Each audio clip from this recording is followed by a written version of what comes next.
Lisa Gregorian. I'm the President and Chief Marketing Officer for Warner Brothers Television. And we wanted to welcome you all here. Thank you. This is our DC pop-up store, and we launched this in December. We built it in December. We launched in January in DC, in Washington, DC. This is the second stop. Thank you so much. First, let me introduce Courtney Simmons, who is the Senior Vice President of Publicity for DC. Hey, Lisa. Thank you all for coming. It's unusually hot today, so thank you. Thanks to Lisa and her team for creating this entire pop-up. So we're here celebrating all things Superman today, as well as the record-breaking 1,000th issue of Action Comics. We're pretty proud of this. No other comic has put out over 1,000 issues. Today we brought together a Superman super team. I made that up all by myself. And we're going to discuss Superman over the last 80 years and why he's still relevant, why he's still popular, and why maybe we need him now more than ever. Okay, so without further ado, we're going to take questions after the panel, but I'd like to bring up our panelists and thank them for coming to Austin today. First, I want to bring up Dan Jurgens, best known as the writer of 1992's The Death of Superman. From Superman to Action Comics, Dan is associated with the Man of Steel, spanning 30 years. And Dan, we counted this morning, and we think you've written 225 Superman stories. I never counted. We counted. Never counted, okay. 225 Superman stories since 1986. That's pretty impressive. Next is Jim Lee, one of the most acclaimed comic book artists in the world. Jim's also, when he's not drawing on Twitch all night, he is also publisher along with Dan DiDio. Our next guest, Frank Miller. And it just so happens to be a Superman book. Frank is a renowned artist, writer, and creative visionary.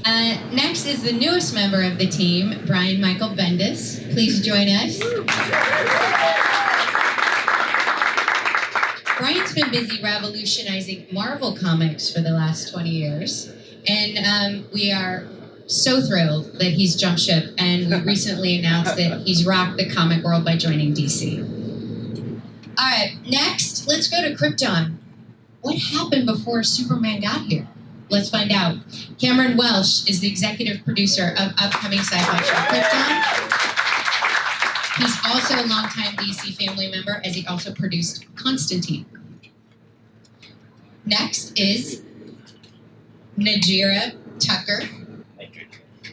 She's a writer on Krypton, and she previously wrote for WBGN's Underground, and we're looking forward to her take on the Superman legacy.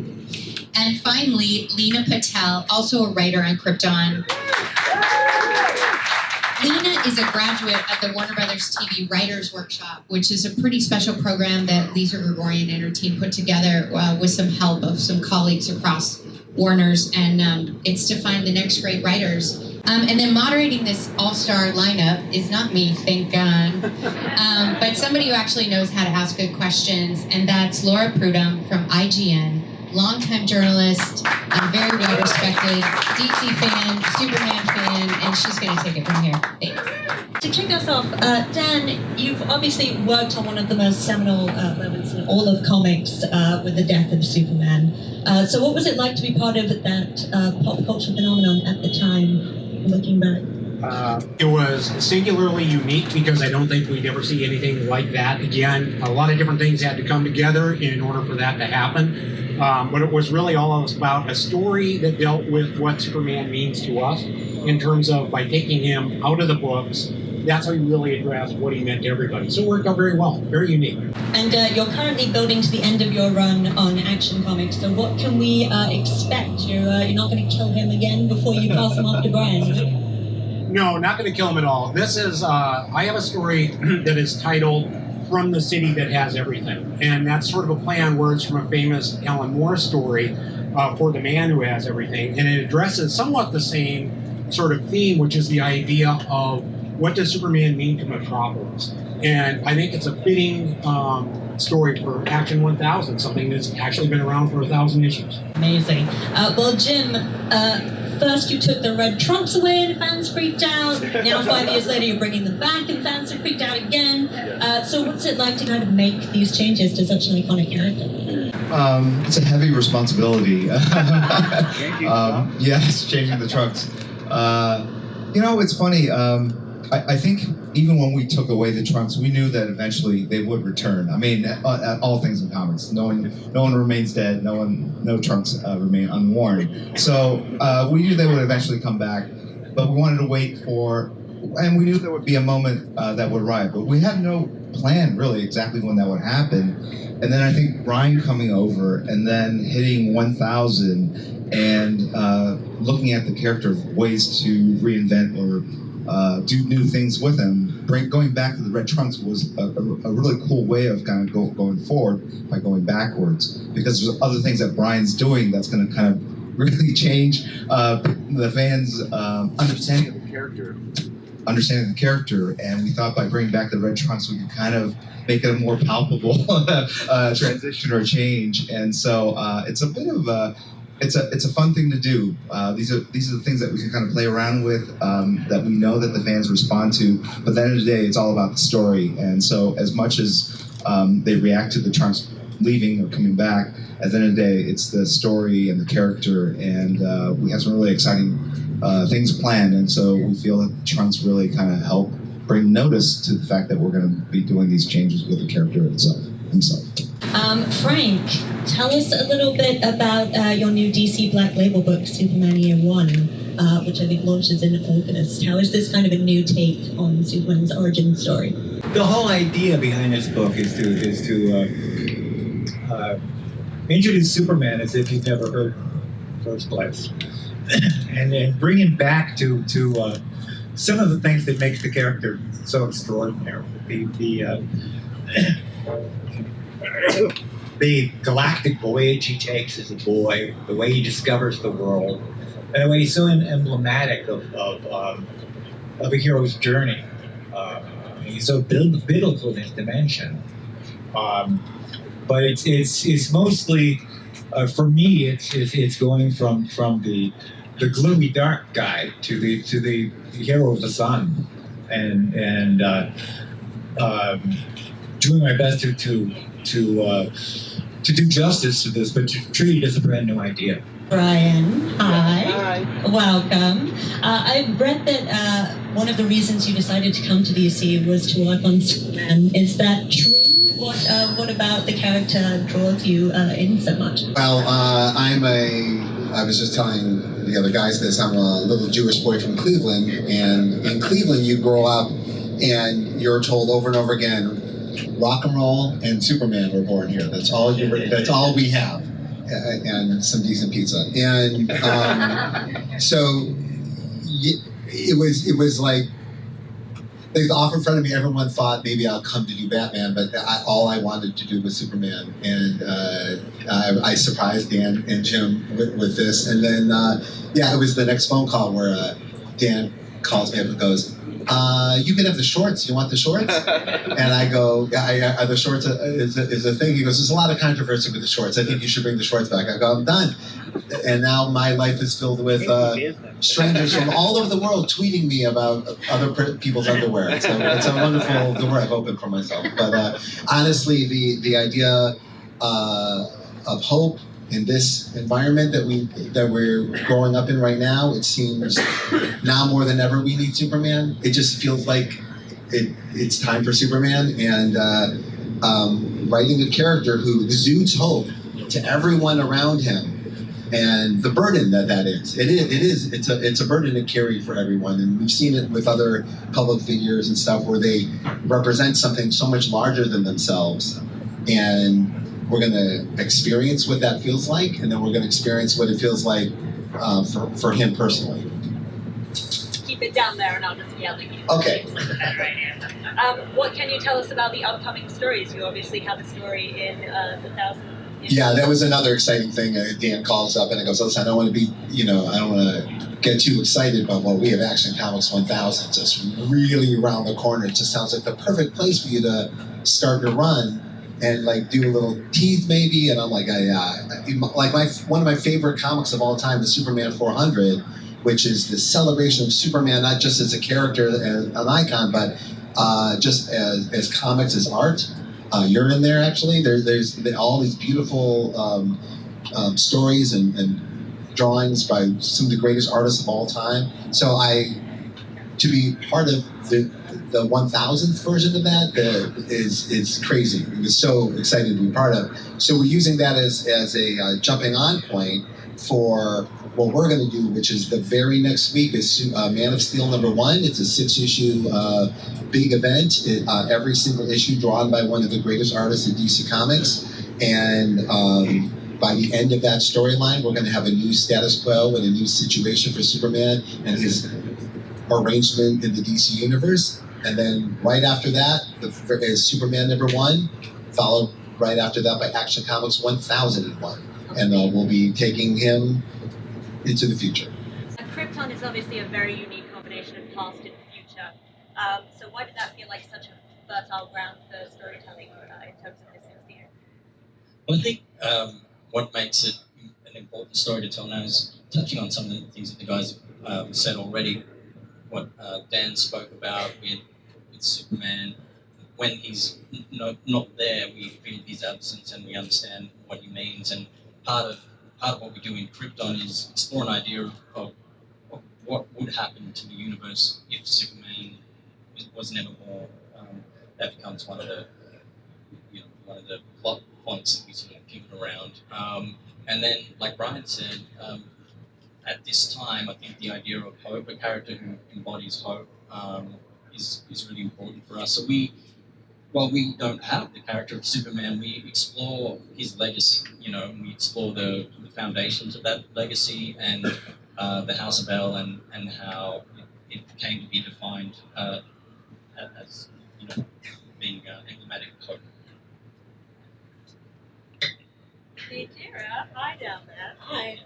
What has been your favorite part of kind of writing this new chapter in Superman's mythology, being able to play in this sandbox? I think my favorite part has been getting to know in depth the mythology behind Superman. I mean, there's a lot. We're here celebrating 80 years, so there's a lot to get to know, and just to have the opportunity to be able to add to that in a substantial way that hasn't been explored before is really cool. So there's a lot that we've been able to do and play with.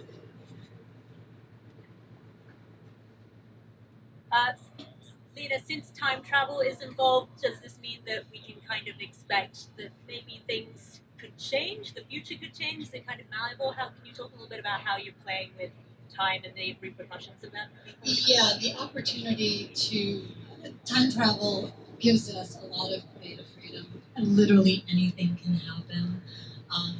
And it keeps our story focused on the present day, on Krypton, what's happening, to our characters in that world that we're creating.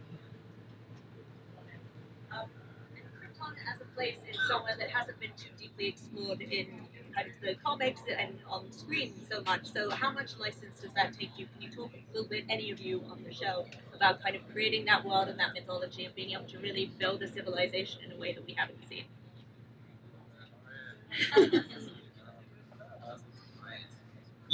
I think that's one of the most exciting things about doing the show is that while we all know what Krypton is, it has been relatively unexplored compared to a lot of other worlds in the DC universe. So the opportunity to do that kind of world building was great. Really exciting. I think we took a lot of inspiration from John Byrne's World of Krypton. That was one we leaned on heavily.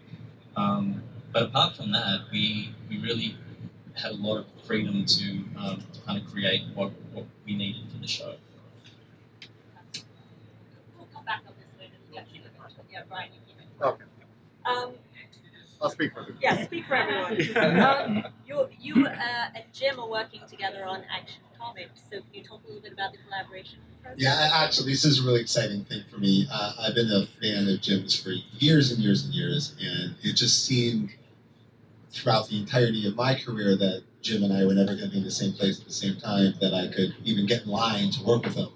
But, so that was another thing as we were discussing me coming over, and they said, and you and Jim, that'll be your first thing. And I'm like, great, that'd be fantastic. And so writing for Jim was really exciting because we're very different kinds of creators, and I pride myself in writing towards my artist's voice and the artist's world view. And I wrote as big as I possibly could, like as big as I've ever written for anybody, just big for Jim. And he still added 2 pages to it. And I was so excited by that, I can't even tell you.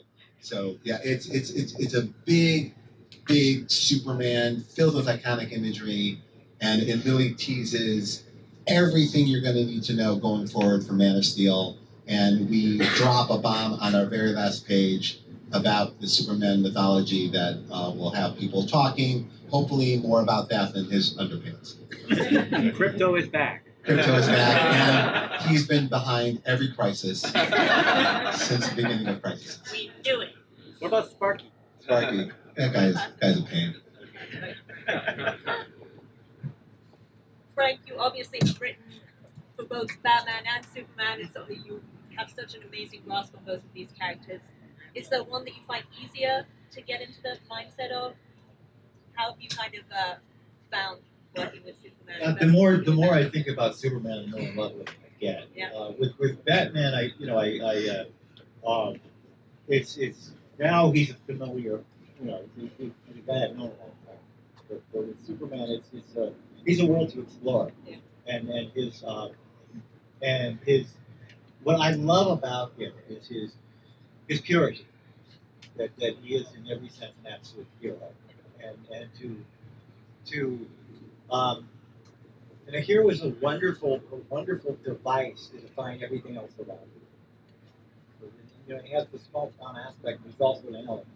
So he's a quintessentially American character. Yeah. Jim, do you want to talk a little bit about working with Brian? Oh, yeah.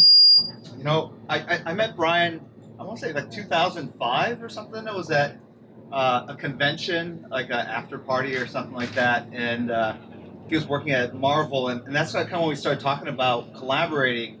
And I was drinking that night, and so I thought we were bonding over drinks, and like, oh, you know how that is, and like this is so cool, like, and we were talking about crazy, interesting projects. And then only years later, actually, did I discover that Brian doesn't drink at all. So it was a one-way collaboration that was going on in my head, like, and I was trying to think, like, what did I promise? What did I say? I did call Joe Quesada. I go, I think we're doing Wildcats Avengers. I think I disagreed with something. I thought of a crazy idea. So, what was really cool about that is that we clicked that night, and so we talked about doing something, and it took about 13 years for something to finally happen. And it was really interesting working on this because it's the 1000th issue, and it's also his first issue, and I really wanted to welcome him to DC. So we added those extra 2 pages. I pulled out all the stops, and I did feel some bit of response or a burden on my shoulders a bit because it is the 1000th issue, and I do feel like I've kind of taken a shortcut to that. In that you do, yeah, exactly. Like, Dan, you get 200 issues, so you've done like at least right. Like, he's done 20% of the run. I'm coming in for 12 pages of all the stories produced, and but at the same time, it's amazing to be working with Brian on it, on such a seminal character, on this historic issue, and it's not just a throwaway issue. It's actually the start of a much bigger saga that he's introducing, and so it was really, really cool, and I'm honored to be part of the issue and to be working with Brian. Dan, can you talk a little bit about saying goodbye to the character? Obviously, as we mentioned, it's been a long run. You've done so many seminal stories. How is it to kind of be going out on this high? Well, it's 1000 is a great place to do it. I don't know if we ever say goodbye in comics because things have a way of coming back. Yeah. But I think what it has given me is a chance to make, and every writer looks for this, I think, which is the chance to make a couple of final statements about what it is you have invested so much time and energy in, and kind of that fond farewell to the character, which fits very, very well in something like Action Comics 1000. You know, if I can though, Yeah. you know, it's funny you mentioned Dan's history with the character. You know, with like Chris Claremont on X-Men, there's like everyone kind of connects those two, but what Dan's done on Superman is equal to that achievement. It's over 30 years of shepherding major events of a major pop culture character, and he's done it like so so chill that I think now people can step back and go, wow, it was decades of storytelling. That's insane. And I think it's so rare in any part of pop culture that someone gets to do that it's certainly worth celebrating. Thank you.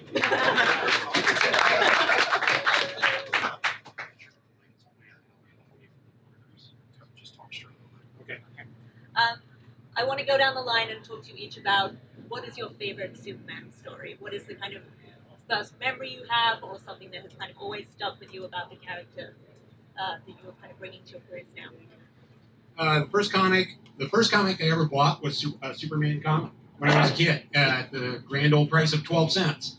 As far as my favorite story, and it just so happens to be reprinted in the book that we have here that we're selling right now. It's up right over there, the South by Southwest special edition, which is Superman's Return to Krypton. And I think it was about the first time we really saw Superman with an ability to go back to Krypton and see what it was like. And it's a mid-50s, I think, era story, but it had a certain sense of magic to it. And I first read it in a reprint edition. It was just being able to see that. And it's funny, it kind of fits with the talk of the TV series and everything, but to actually see Superman go back and visit the planet of his birth was sort of heartbreaking. And it was portrayed as this really cool place. And I just remember reading that. I was probably like 10 years old and thinking, this is awesome. So that would be my favorite. So I have three. So really quickly. That's allowed. Okay, sorry. So in terms of art, it was Superman versus Muhammad Ali. That was like that oversized, and obviously Neil Adams with Dick Giordano, and that to me showed the full range of that character from fighting an interstellar invasion force to walking the streets of Metropolis amongst the people as Clark Kent to fighting Muhammad Ali. This character that can do anything and getting beat by Muhammad Ali or faking a defeat, right? So and then just some of the very best Neil Adams art. But then I'm going to say the one that really inspired me to get a comic was the Dark Knight Returns, and what Frank did with Superman in that story was amazing, because all throughout my childhood, Superman and Batman were kind of interchangeable. They were old chums. They actually wore each other's costumes and pretended to be each other, and the only time they would fight is if one of them ate kryptonite or something, And what I loved about Dark Knight Returns is that it was a very sophisticated narrative that showed really how these two men looked at the world in very, very different ways, based on their origins, based on their capabilities, and it just really differentiated the two characters for me, and actually made me love Superman just as much, even though he very much differed from his point of view in Superman, and the role that he played, the twist in that story, the wink of that character to Carrie Kelly at that, it just really, really was a great moment. And then I'm going to go to Death of Superman with Dan, because when you think about that character and doing a story where you are killing him and doing it on a national stage is a very, very daunting thing to do, a lot of work. And I think they just hit all the right notes, from the splash pages to the cover, and just really, and introduced a new villain to do it on top of all that. So they really, I think, really kind of pulled off an amazing story in a very fitting way. So those are my three. Well, it's probably so simple. My favorite Superman story isn't really in a comic book. I recently saw it again. It's an episode of the old Fleischer Brothers cartoons called Runaway Train, or $1 Billion Limited. I always get confused about the title. But it's where those Fleischer Brother cartoons are wonderful for the simplicity. And in this one, bad guys get a hold of a train full of gold, and Superman stops it. The end. But getting there is amazing. Railroad ties are exploding underneath his feet. He's strained to his absolute limit, and he's shown as the absolute hero he is. But it takes a whole damn train to show you how heroic. That's a good one. And following up, I recently showed my children for the first time Superman the movie, the Richard Donner first Superman movie. And my son is 5 years old, and I wasn't sure he'd make it through the movie. Riveted. 2.5 hours, didn't budge, didn't see it as an old movie, he just was completely riveted by the experience of Superman and everything about it. So even the underground stuff with Lex Luthor. Love that more than anything. Was laughing at jokes that I didn't even think you'd get. Just the timing of it, the rhythm of it, you just really loved. And even Can You Read My Mind? Yeah. Well, hilariously, all of my children had the exact same response to the "Can You Read My Mind" thing, which is, "Oh, is this happening? Is this really gonna? Is there gonna be kissing?" Yeah. So They're gonna be kissing. well, they're little, and kissing is it's a really tough sell. Anyway, but back to comics. I agree, obviously, with Jim. I'm of an age where Dark Knight Returns rattled me as a comics creator, as a reader, as a fan of the characters, and it explored truths I had not seen before. It was also like the first time I had ever seen Superman in a panel with no words on it. Just like the powerful image of Superman is enough. So these things like changed me. It's hard to even describe it since at an age. And at the same time, Alan Moore had put out Whatever Happened to the Man of Tomorrow, and that was dealing with the burden of Superman, the struggle of Superman, and I'd never seen it that way before. And it was the man was suffering. So that, and listen, I've just spent the last 6 months deep diving all things Superman, so I could do this all day. But Superman 400, also Jeff Johns' Superman and the Legion of Superheroes story, I really, really like. Yeah. There's so much. I think people will be surprised if you really dig in. There's so many excellent little nuggets and surprise gems in the Superman run. It's like I'm a broken record because I always say this, but Superman is like a diamond. You can smash him against the floor, the ceiling, the wall. He doesn't break. Yeah, yeah, it's amazing. I think I have to sort of repeat a lot of what's been said. Really, I think The Dark Knight Returns was massive for me. But so was Death of Superman. I was at school when that came out, and it was all anybody could talk about. I really distinctly remember getting my hands on that, seeing those splash pages. This is in a small town in rural Australia, and everybody just gathered and just poured over it. It was a massive event. It was huge. So those the Donner film for sure. That was probably the one that really captured me. Love Whatever Happened to the Man of Tomorrow. And the other one I would throw in would be All-Star Superman by Morrison. I think that's a great story. Again, it just shows that I think part of what I love about that is the humanity of the alien, that we see in that story, and he's kind of all that power, but the restraint that kind of comes with it that sort of defines it. So I'm a TV kid and a kid of the 80s and 90s, so I'm going to say Smallville. And I don't know if you guys know, but one of the writers in Smallville works on Krypton, and so getting to work with her, Doris Egan, has been awesome. And just kind of updating that mythology for today on TV, all the love triangles and all that wonderful, juicy TV stuff that we love. It's cool.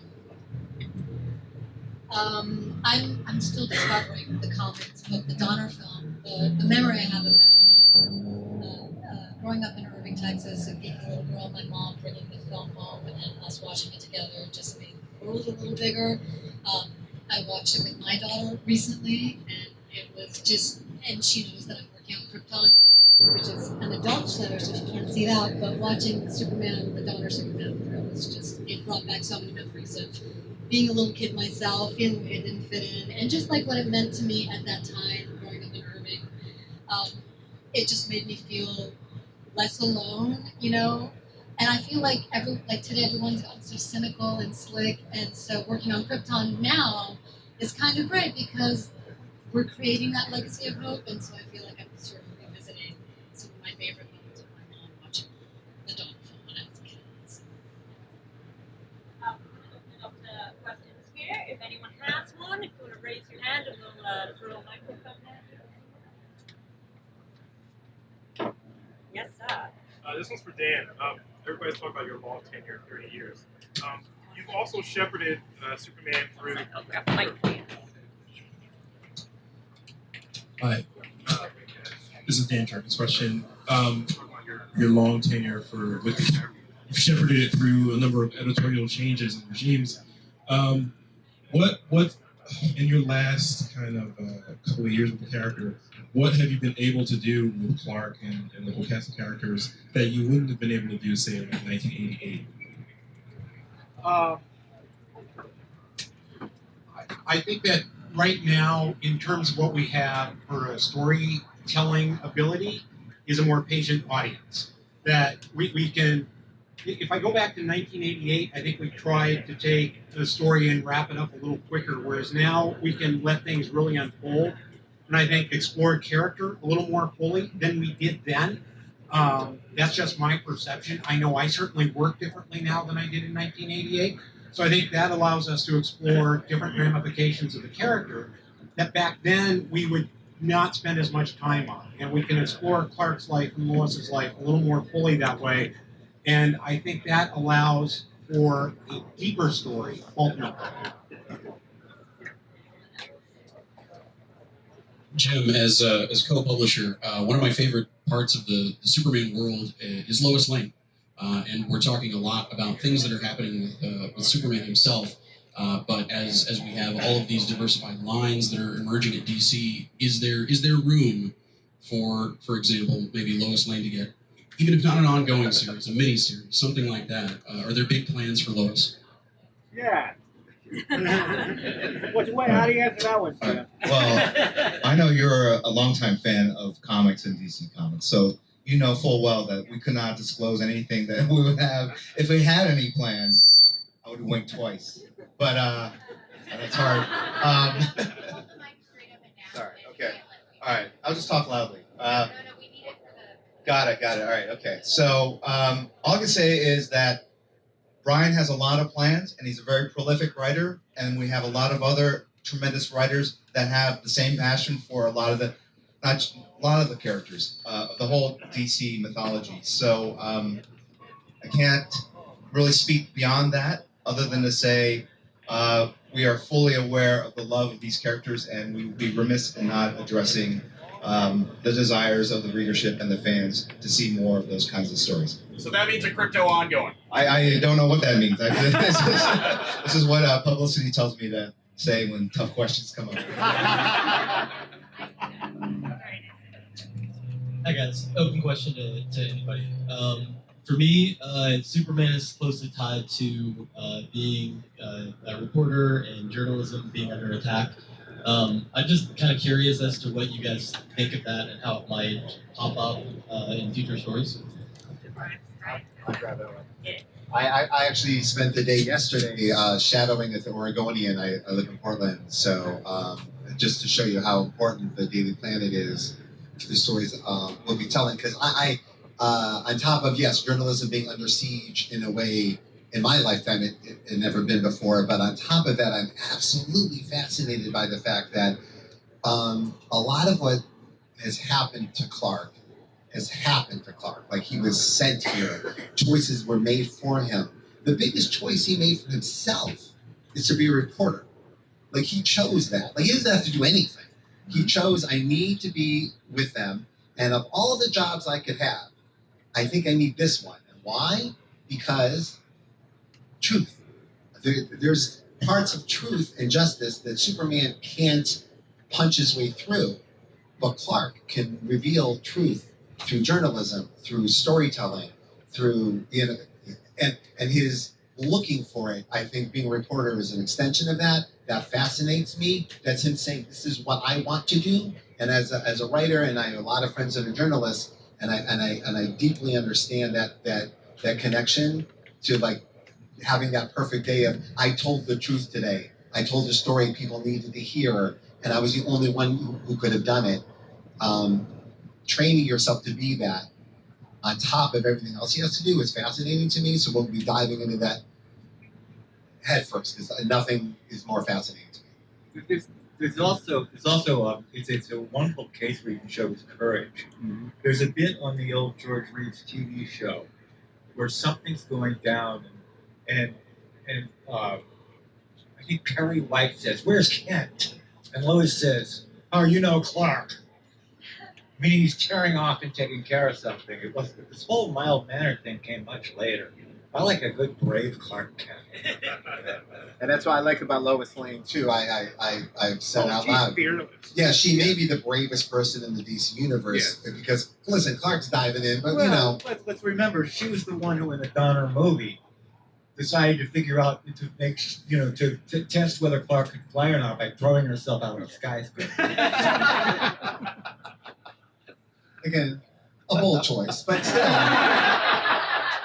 I do, regardless, I do think Lois is probably the bravest, most fearless person because she's got nothing to back it up. And if you look at the old cartoons, she was always charging into combat far before Superman. Yep.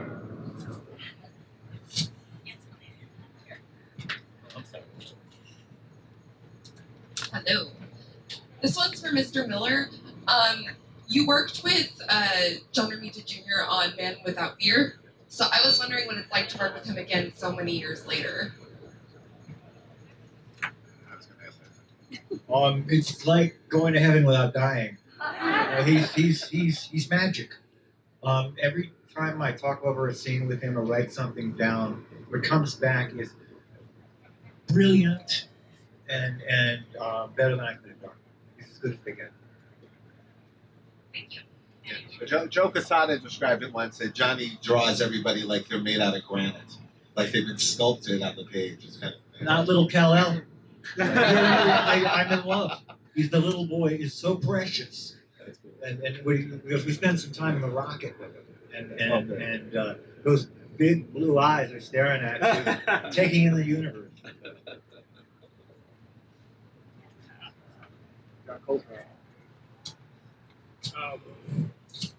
This one's for the TV film for Krypton. Time travel is obviously a big mechanic in the show. As I understand it, part of it is Adam Strange goes back to Krypton before it explodes. So Kal-El himself is not going to be a character in the show. How do you communicate what he means in the present day back in the past?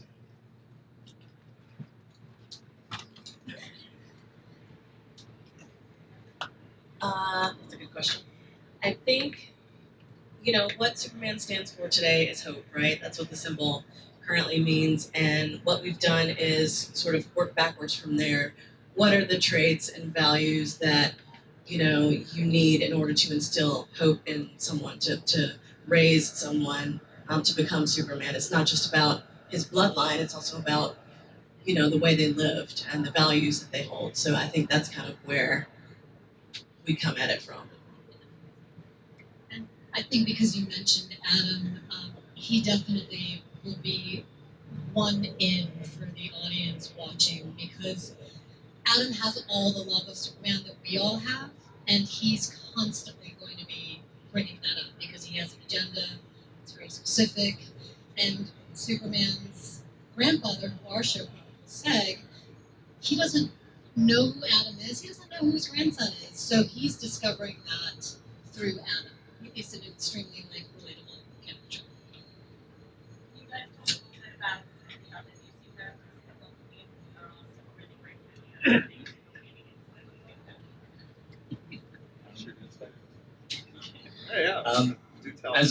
As Lina mentioned, Adam Strange is a big part of the show. That's a really fun character for us to have and to play with. and he is kind of like a proxy for the audience in a lot of ways. He's the alien in this world. It's kind of the inverse of most Superman stories, where he's the alien on Earth. We have an Earthman, an alien on Krypton. So he's our kind of eyes and our point of view character for a lot of the show. One of the other characters from the DC world that we have in the first season is Doomsday, and we're pretty excited about that, and we in our writers' room we have the death of Superman, and we have quite a few particular panels blown up and stuck on the walls, and we pay homage to that. That's cool. Which That's is, cool. I like that. Well, I hope you like it. Yeah.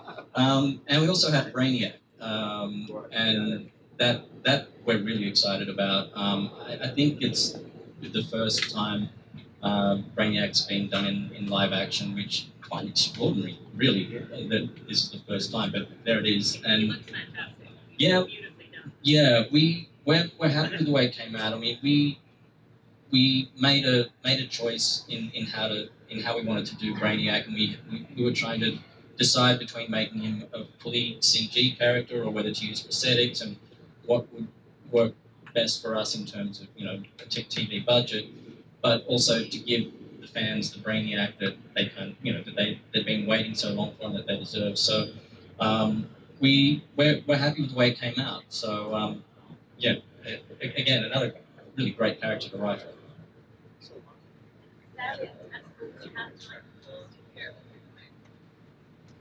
Thank you, Lori did an amazing job. I'm sorry for the technical challenges. Really, it's always an honor to have you. All right, all eyes right here. Okay. And just, here on, you ready? Okay. Right here.